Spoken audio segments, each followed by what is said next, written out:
Aspen, of course, is famous for, among other things, the aspen trees. But here's the important part about these trees. These are not just individual trees that are situated next to one another. In fact, they are connected by a shared root system. The aspens, that grove, is considered by many the largest single living organism on planet Earth. Got a downside, but it's got a whole lot of upside. Downside is that when there is one single aspen that is sick, it can actually, unfortunately, infect through the connected root system other trees.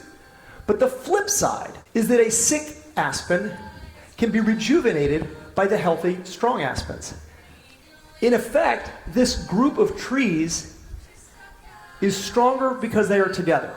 And so too, I would say about us.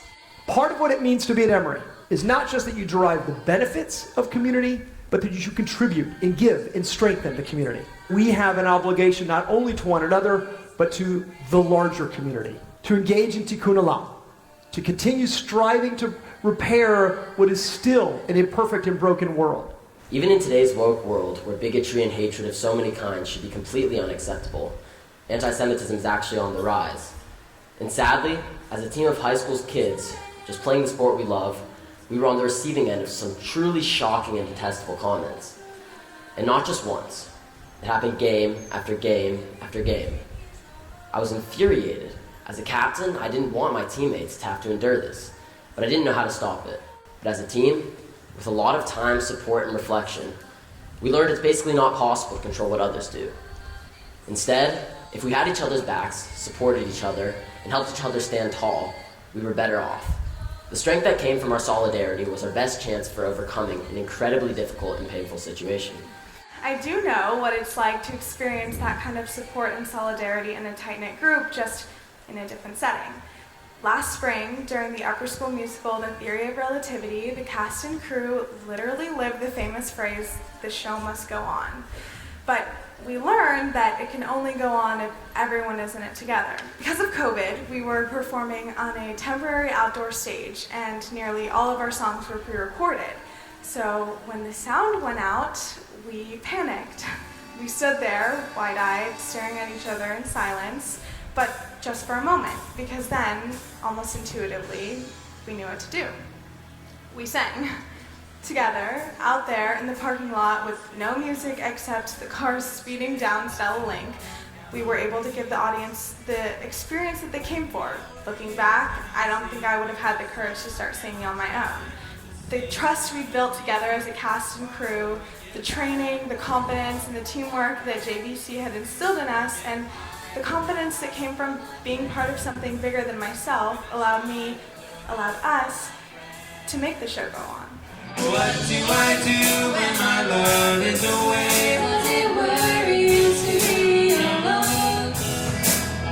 How do I feel by the end of the day? Are you sad because you're on your own? NEMA International and the Uru Academy were founded by an Emery alum, Mandy Stein. The thought of traveling to Tanzania is exciting and also a little bit scary, but there was also the allure. It was a distant place that I knew nothing about, and to think that an Emery alum just took the confounding and fearless step to make that her life made me realize that my future offers the same opportunities if I choose to embrace them. You have basically a voice in your learning and in your education, and you have the ability to speak up. You have the ability to say, I don't understand what's going on, can you explain that again? Even you have the ability to respectfully disagree with your teacher, and they don't have that there. So when I was in the classroom, I was teaching, a little bit of slope, but then also what I was trying to teach them was to raise their voice, to have confidence in themselves, to speak up. And I hope throughout this year and going forward, you don't take that for granted, what you have here.